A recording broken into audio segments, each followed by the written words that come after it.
Combate. A trincheira do contribuinte. Menos impostos, mais empregos.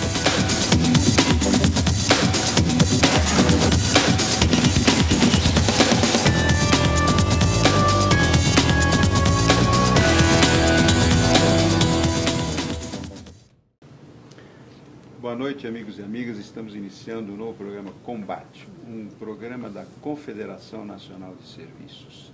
E o nosso lema sempre, por enquanto, continua sendo o mesmo. É menos impostos e mais empregos.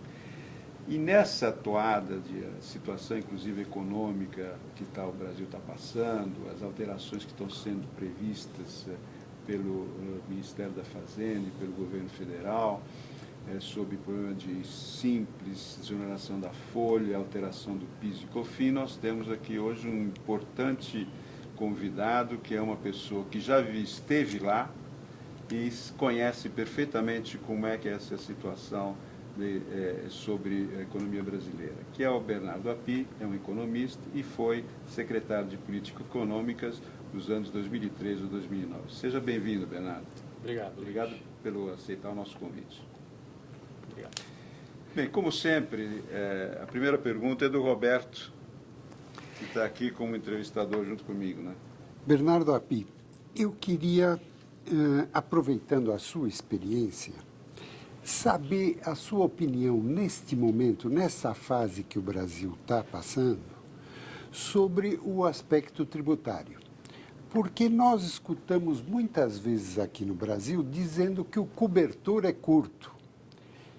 E, na verdade, nós achamos que o cobertor é muito grande, porque nós temos uma carga tributária imensa, então o cobertor é grande, só que não dá para cobrir os pés e, às vezes, sobra uma boa parte do corpo. E as pessoas acham que é porque os impostos não são bem utilizados. Agora, um ponto que eu acho que é muito importante é a sua opinião sobre se a carga tributária no Brasil ela é uma carga de um volume bom, alto, pequeno, e se ele é bem distribuído pela sociedade, ou seja, a sociedade toda está pagando a carga tributária que deveria pagar. Bom, vamos para a primeira pergunta, então. O problema da carga tributária você não pode tratar da carga tributária desvinculada da despesa. O fato no Brasil é que nós temos, desde a Constituição de 88, um sistema fiscal que leva a um crescimento recorrente das despesas. Então, o que acontece no Brasil? Você tem períodos de crescimento econômico. Nesses períodos, a carga tributária, a arrecadação, ela é procíclica, ou seja, ela cresce mais até do que o PIB. Você cria um ambiente positivo para ampliar o gasto, ainda cumprindo a meta de superávit primário. Aí o que acontece? Você expande o gasto. E você expande o gasto principalmente em gastos que são rígidos, que são muito difíceis de ser revertidos depois. Muito em áreas sociais, mas que é um gasto rígido. Aí vem a desaceleração. Quando vem a desaceleração, a arrecadação cai. E como é que é feito o ajuste? O ajuste é feito via aumento de carga tributária e corte de investimento público, que é o mais fácil de você cortar. Então, o que nós temos no Brasil é uma estrutura fiscal que leva, ao longo do tempo, a uma carga tributária crescente e a um baixo nível de investimento público, que, infelizmente, conspira contra o crescimento econômico. Para vocês terem uma ideia, vou dar os números. De 1991 a 2014, o gasto primário da União passou de 11% do PIB a 20% do PIB. Cresceu 9 pontos percentuais do PIB. Nesse mesmo período, de 1991 a 2013, porque ainda não tenho dado de 2014, a carga tributária brasileira passou de 24% do PIB para 36% do PIB. Cresceu 12 pontos percentuais. Quer dizer, desses 12 pontos percentuais que cresceu a carga tributária brasileira, que é altíssima para um país com grau de desenvolvimento do Brasil, 9 pontos foram gastos no aumento dos gastos da União, dos quais praticamente nada de investimento. O investimento da União não chega a 1,3% do PIB.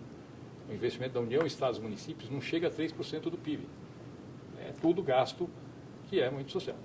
O grosso dele é transferência de renda, deste aumento de 9 pontos percentuais do PIB do gasto, 4,3 pontos foram de despesa da Previdência Social, 2,3 pontos foram de outros programas de transferência de renda. Bolsa Família, Seguro-Desemprego, Abono Salarial, LOAS. que são programas de transferência de renda. Portanto, não dá para discutir carga tributária no Brasil sem discutir gasto. Quem quer discutir carga tributária no Brasil, quem quer reduzir carga tributária no Brasil, tem que discutir redução, controle de expansão de gasto. E nessa discussão é importante a gente entender que se não fizer essa discussão, se não contivermos o ritmo dos crescimentos dos gastos no Brasil, nós vamos ter um país que vai crescer pouco no futuro. Agora, Bernardo, com relação exatamente aos gastos, nós temos hoje um processo de criar gastos na área social, certo? Isso, e o governo não vai abrir mão, pelo que a gente sabe, não vai abrir mão de manter esses gastos na área social, né? Que são importantes, que eu acho que existe uma possibilidade de melhorar, inclusive, a qualificação desses gastos, mas que não está, como você falou, não estão sendo aplicados em investimento. Como é que a gente pode, nessa questão dos gastos sociais que estão sendo implementados para dar maior condições de aumentar a renda da classe C e D, você tem condição de avaliar isso, se isso está produzindo alguma coisa para o Brasil? Então, aí acho que nós temos que entender que primeiro tem que ter uma questão muito clara, que é a eficiência no gasto. Você tem gasto em educação, tem uma pressão enorme para aumentar a despesa em educação, em saúde também. Só que ninguém faz uma avaliação se aquilo que a gente gasta hoje está sendo bem gasto. Eu acho que tem um espaço grande para aumentar o que é prestado de serviço para a população com o mesmo montante que a gente gasta hoje em áreas como saúde e educação. Tem que melhorar a administração. Tem que melhorar a gestão. A gestão. É isso. Acho que sim. Acho que aí tem um espaço importante de trabalho. Mas a maior parte do gasto dito social é de transferência de renda. E aí a previdência é o principal. E aqui eu tenho uma questão que eu gostaria de discutir, que é uma parte desse gasto, para mim, não é justificável sequer socialmente. E é isso que eu quero falar. Vamos pegar, por exemplo, a aposentadoria. As pessoas se aposentam por tempo de contribuição no Brasil, as mulheres em média aos 52 anos de idade, os homens aos 55 anos de idade. Só que uma pessoa com 52 anos de idade, 50 anos de idade, está em plenas condições de trabalhar. E a população como um todo, o Brasil como um todo, está pagando para que essa pessoa receba uma aposentadoria numa idade que ela tem condição de trabalhar. A aposentadoria pública tem que ser quando a pessoa perde condição de trabalhar. É uma renda que o setor público transfere quando a pessoa perde a condição de trabalhar. E isto, eu acho que tem que entrar em discussão. Tem que se discutir a idade mínima de aposentadoria no Brasil. Para mim, é injustificável socialmente a pessoa se aposentar aos 50 anos. Não é correto que a sociedade inteira pague para uma pessoa se aposentar quando está podendo, ainda tem condição de trabalhar. E contribuir para a economia. O grosso, 90% das pessoas que se aposentam por tempo de contribuição continuam trabalhando. Tá certo? E aí ainda entra, o Bernardo, desculpe te cortar, um aspecto perverso socialmente, que essa pessoa que se aposentou muito cedo, ela vai pegar um novo trabalho e vai competir com um jovem que está começando sem ele ter um suporte como esse aposentado recebe, ou seja, ele pode competir em condições muito vantajosas com o jovem, né? Porque ele tem um complemento de salário, né? Eu, na verdade, não sou contrário às pessoas mais idosas que têm idade continuarem trabalhando, acho contrário. O que eu sou contrário é as pessoas se aposentarem muito cedo. O mundo inteiro adota a idade mínima, para a aposentadoria. Por que o Brasil tem que ser o único país no mundo que não vai, ou praticamente, não é o único, mas dos países relevantes é o único, que não tem idade mínima para aposentadoria? Eu acho que nós temos que fazer essa discussão. Agora o governo fez mudanças na questão de pensão por morte. E tinha distorções no Brasil que fazem com que a pensão por morte do Brasil seja a mais generosa do mundo. Quer dizer, uma pessoa que não tem filhos, é jovem. Às vezes tem pessoas que não têm filhos, são jovens e recebem pensão por morte até o fim da vida no Brasil. Isso não faz sentido. Entrar nesse aspecto da melhoria dessas despesas na área social? Eu acho que sim, sem perder o caráter social delas. Obviamente, as pessoas idosas têm que ter uma proteção de aposentadoria. Não é isso que eu estou falando. O que eu estou falando é que você não pode dar a proteção para quem não precisa da proteção. Isso eu acho que é socialmente incorreto. Proteção social é para quem precisa da proteção. Se você quer se aposentar aos 50 anos, você faça um contrato privado, mas não público. Tudo bem, se você fizer uma previdência complementar e quiser tirar aos 50 anos, é um contrato privado. Não é o setor público pagando para você se aposentar aos 50 anos. Agora, partindo desse benefício da parte social, vamos partir um pouquinho do benefício da parte empresarial, né? Você fez escrever um artigo aqui sobre o Simples e a pergunta que você faz é: o Simples é bom? Me explica um pouco qual é a sua posição em relação ao Simples, que é, vamos dizer, seria a parte social e empresarial, né? Na verdade, com o Simples eu tenho duas questões que são importantes. Assim, primeiro, obviamente, eu entendo que pequenos negócios têm que ter uma tributação favorecida por dois motivos. Uma questão de custo, ele tem alguns custos que são mais altos que grandes empreendimentos, e uma segunda é uma questão de concorrência com o informal, com aquele que não contribui nada, que não paga nenhum imposto. E isso justifica se dar um tratamento diferenciado para os pequenos. A questão é saber se o modelo atual do Simples é o ideal. Eu acho que não. Acho que a gente deveria rever o modelo atual do Simples com alguns objetivos. O primeiro objetivo é fazer a tributação proporcional à capacidade econômica do empreendimento. E faturamento não é um bom indicador de capacidade econômica. Por quê? Vou dar um exemplo. Agora, recentemente, entraram os advogados no Simples. Só que um advogado, praticamente 100% do faturamento dele é renda pessoal do advogado. Aí eu pego um comerciante que tem uma margem, sei lá, de 20% do valor da mercadoria vendida. Do faturamento dele, 20% só é que é a renda dele. O resto é o que ele gastou para comprar isso, para comprar a mercadoria que ele está vendendo. Eu não posso tratar da mesma forma um comerciante que tem faturamento de 15 mil reais e um advogado que tem um faturamento de 15 mil reais. Eles são completamente diferentes. A renda do comerciante, que vai ser usado para pagar salário para o rendimento dele pessoal, é de 3 mil reais. A renda do advogado, que vai usar para pagar o salário dele e, eventualmente, o salário de uma secretária e o rendimento dele, é de 15 mil reais. Eles não são a mesma coisa. Então, eu acho muito perigoso a gente adotar o Simples, esse modelo do Simples, baseado no faturamento, e tentar trazer, principalmente na área de serviços, no qual o faturamento, o valor adicionado é praticamente igual ao faturamento, porque a compra de insumos é pequena na área de serviços, e tratar isso como se fosse um comércio ou uma indústria. Não é. Isso não significa que não tenha que ter algum benefício para o pequeno empreendimento. Então, esse é o primeiro ponto. Então, acho que, olha, temos que sair um pouco do faturamento e ir para o valor adicionado. Mas é difícil controlar. Hoje, no passado talvez fosse. Hoje, com nota fiscal eletrônica para praticamente tudo, o serviço está emitindo nota fiscal eletrônica. O comércio vai ter que começar a emitir nota fiscal eletrônica ao consumidor. Você tem a informação, todas as compras que são feitas vêm com nota fiscal eletrônica. Você tem a informação para fazer essa, inclusive nem o próprio contribuinte, o próprio fisco já pode fazer o cálculo do valor adicionado daquele negócio. Esse é um primeiro ponto. Tem um segundo ponto, que é o fato de que eu acho que é muito importante a gente distinguir o que é atividade empresarial do que é renda do dono da empresa. E hoje aqui a gente tem uma certa confusão. Quem está no Simples ou no lucro presumido, paga o imposto na empresa e depois distribui lucro para o proprietário da empresa e não paga imposto na pessoa física.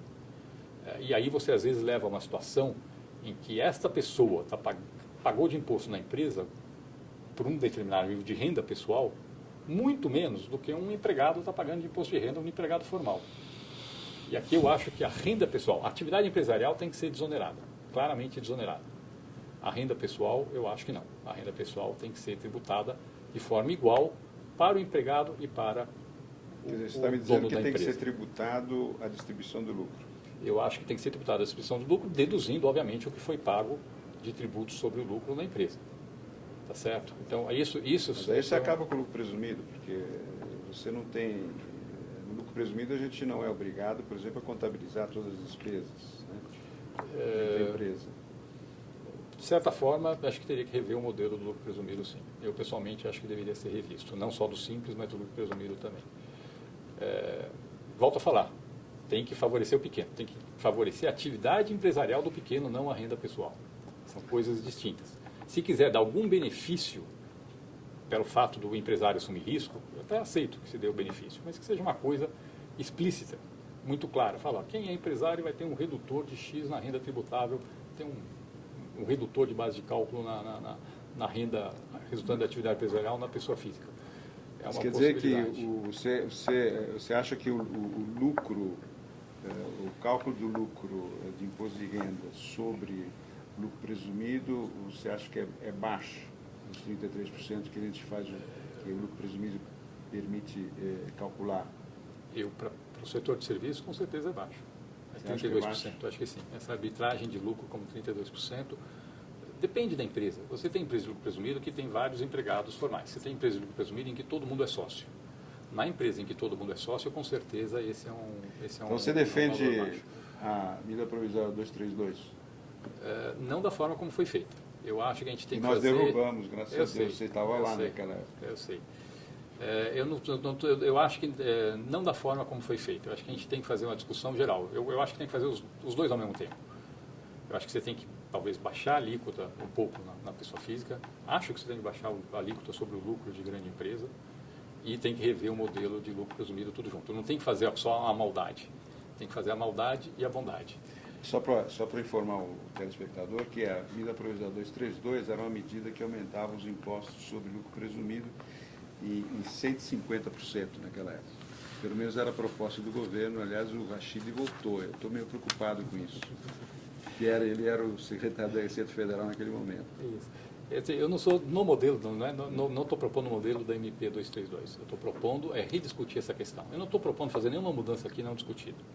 Eu estou falando o seguinte: do meu ponto de vista, nós não podemos desestimular o trabalho formal no Brasil. A gente não deve usar tributação de pequenos empreendimentos, seja simples, seja lucro presumido, como forma de induzir, de criar uma indução artificial a que você se constitua como um pequeno empreendimento.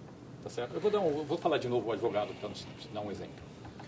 O advogado que está no Simples, hoje, vamos supor que ele está na primeira faixa. Só queria fazer um parênteses agora do advogado. Primeiro, eu acho que realmente a profissão liberal não devia estar, assim, no modo de ver, a empresa de advogado podia estar. Mas hoje confundiram um pouco esse processo de profissional liberal com empresa. Eu concordo nesse aspecto, eu concordo um pouco com você. Mas é isso que acontece. É isso, exato. Então, qual o problema que surge dessa questão? Falando aqui do advogado simples, eu concordo contigo. De novo, a atividade empresarial, sim, deve ser desonerada do pequeno empreendimento. Deve mesmo. Assim como a folha do pequeno empreendimento tem que ser desonerada. Não tenho dúvida nenhuma com relação a isso. Agora, qual o problema do advogado? Eu tenho, por exemplo, um advogado que se constitui como uma empresa do Simples. Vamos supor que ele tem uma receita de R$15 mil por mês, que é a primeira faixa do Simples, que dá 180 mil por ano. Ele vai pagar para todos os tributos do Simples 4,5% do faturamento. Aí, se ele quiser contribuir para a Previdência, ele vai contribuir com mais 1% do faturamento e vai estar coberto na Previdência. Vai pagar 5,5% do faturamento para ter todos os tributos pagos, inclusive a contribuição para a Previdência. Aí eu vou pegar o mesmo advogado trabalhando numa empresa como empregado. Esse advogado trabalhando numa empresa como empregado vai pagar um pouco mais de 50%, considerando a contribuição da empresa sobre a folha, considerando a contribuição dele para a Previdência e considerando o que ele vai pagar de imposto de renda na pessoa física, ele vai pagar um pouco mais de 50% da receita que ele gera como de imposto. O que eu estou fazendo ao fazer isso? Eu estou incentivando a que os advogados se constituam como empresas do Simples, de uma pessoa só com faturamento baixo. Só que isso, do ponto de vista econômico, pode ser muito ineficiente. Porque, às vezes, se eu tiver uma empresa de advogados, com vários advogados trabalhando, e tem uma demanda que vem de vários clientes, eu vou alocando aquela minha equipe do jeito mais eficiente que eu tenho. Enquanto que a pessoa que está ali só com o seu negocinho, pode entrar um pedido hoje, aí ele pode ficar 2 dias sem trabalhar, aí trabalha uma semana, aí fica mais uma semana sem trabalhar. O que significa que, do ponto de vista... E ainda assim vale a pena para ele, porque o custo tributário é muito menor do que aqui. E isto, do ponto de vista econômico, é um desastre. Eu estou estimulando uma alocação ineficiente do fator de produção, que é o trabalho, ineficiente. Eu estou criando um sistema que pode levar a que eu tenha uma mão de obra ociosa por razões tributárias. E não... obviamente, se ele for mais eficiente operando sozinho do que como empresa, obviamente ele tem que operar sozinho. Mas isso não tem que ser resultado de um estímulo tributário. Isso tem que ser pela eficiência econômica.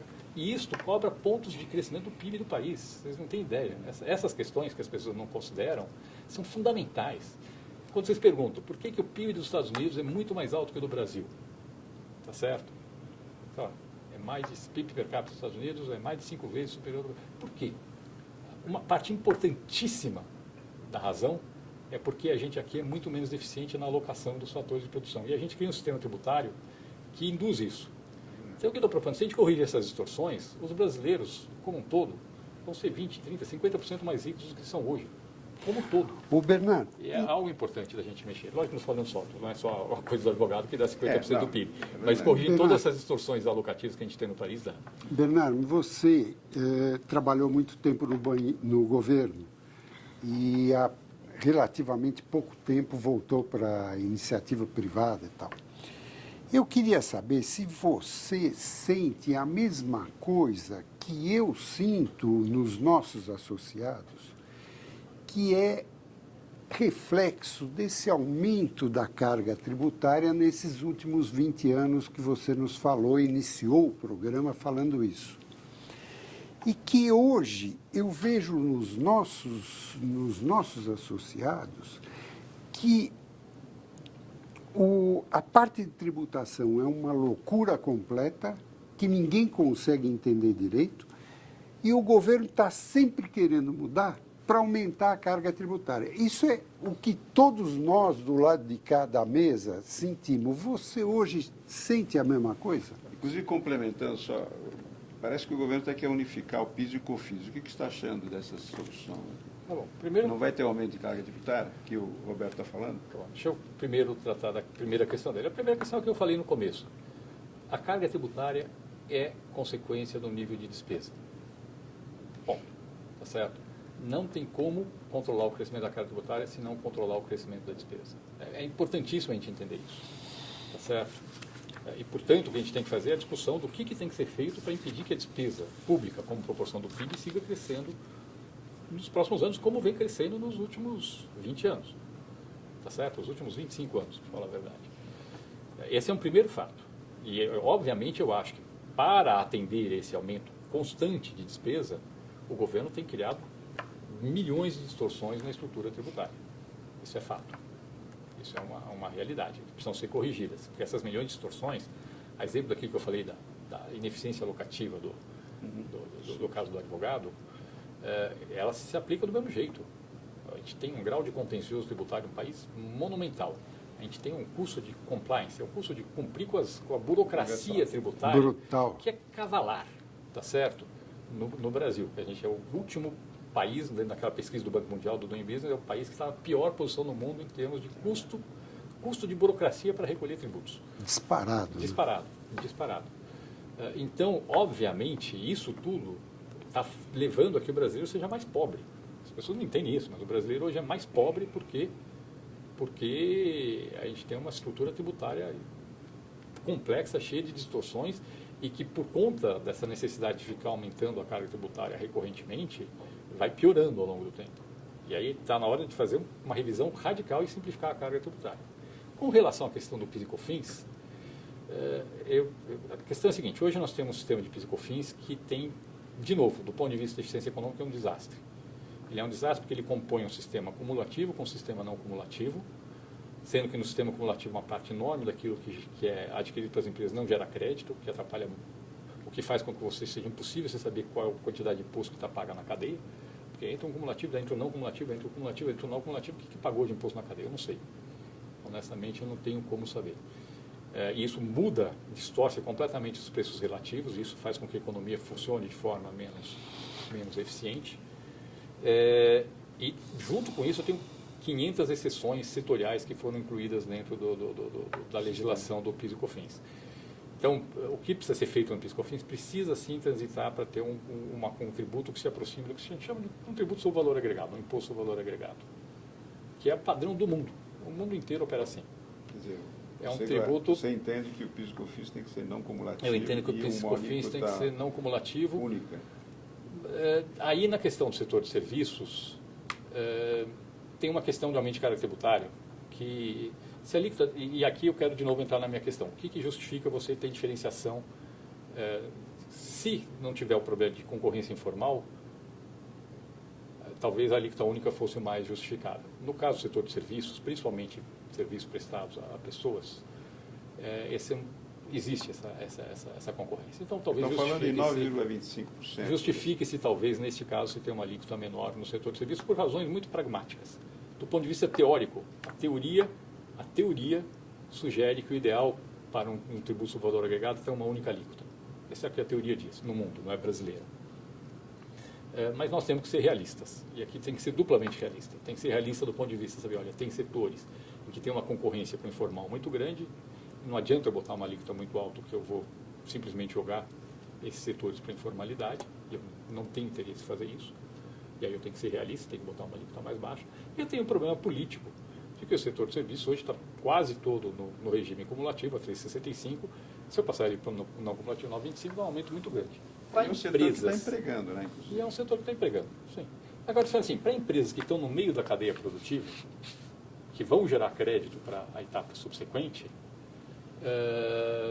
não seria, a rigor, se você fizer a mudança do dia para a noite, é muito ruim para ela. Ela vai tomar uma trava. Como é que ele repassa esse aumento? Ele não tem como repassar. Mas se você fizer a transição com um período longo de adaptação, e longo, estou falando aqui, pode ser 5 anos, em que a pessoa possa renegociar o contrato com o seu cliente, neste caso, qualquer que seja a alíquota, é positivo a mudança. A mudança é positiva, porque hoje ele paga um imposto e não gera crédito. Então, um tributo que você paga e morreu na cadeia. Se ele passar a pagar um tributo e gerar crédito integral para o seu cliente, ele vai ter direito a um crédito ainda que pequeno sobre as compras dele, então no agregado a carga tributária vai ficar menor. E então, o problema para essa empresa é se a mudança foi feita do dia para a noite. Aí essa empresa, o que vai acontecer? O cliente dela vai ter um baita de um benefício, que vai passar a ter um crédito e ela quer. Que ele não tem, e ela vai passar a pagar muito mais imposto do que ela paga. E ela não vai conseguir. Aí é o problema. O Bernardo... Agora, só queria completar então, só sumarizando aqui a questão do PIS/COFINS. Migrar a PIS/COFINS para o regime não cumulativo para todo mundo é bom para o país. É bom a gente entender isso. É bom. O país vai crescer mais se nós fizermos isso. Neste processo, vai ter uma redistribuição de carga tributária. O que você vai fazer nesse processo? Você pode fazer a mudança mantendo a carga, reduzindo a carga ou aumentando a carga. Tá certo? Isso é independente do processo em si. Eu, idealmente, o ideal seria fazer com redução de carga. O ideal seria fazer com redução de carga, porque, inclusive, fala, tem uma redistribuição de carga entre setores, mas no agregado estamos reduzindo a carga. Hoje, na situação fiscal do país, é impossível. Então, acho que o setor empresarial deveria trabalhar para que a transição fosse feita, no mínimo, mantendo a carga, e com mecanismos, tem como fazer, com mecanismos que garantissem isso lá na frente. Com relação ao setor de serviços, que eu sei que é a preocupação de vocês, acho sim que tem que entrar no regime não cumulativo,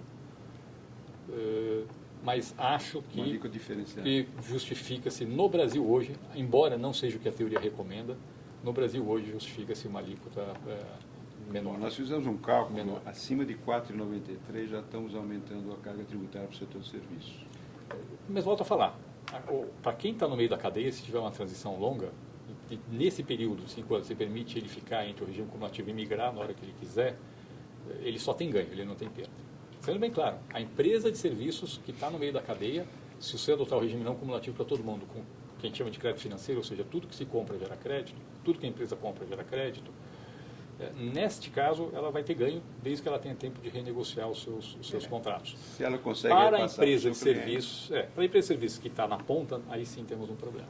Aí teríamos um aumento de carga tributária. Então, faz sentido para esse daí se discutir uma alíquota diferenciada. Bernardo, você falou tanto em ser realista que eu vou precisar ser realista aqui, porque o nosso tempo se esgotou. Então, eu queria agradecer sua presença, Luíde, no nosso programa. Agradecer a você, Bernardo, por nos conversar conosco num aspecto tão importante, num momento tão importante. E obrigado a você, telespectador, que nos acompanhou nesse nosso programa sobre a parte tributária. Muito obrigado, boa noite. Nós voltaremos na próxima semana com o programa Combate. Combate, a trincheira do contribuinte. Menos impostos, mais empregos.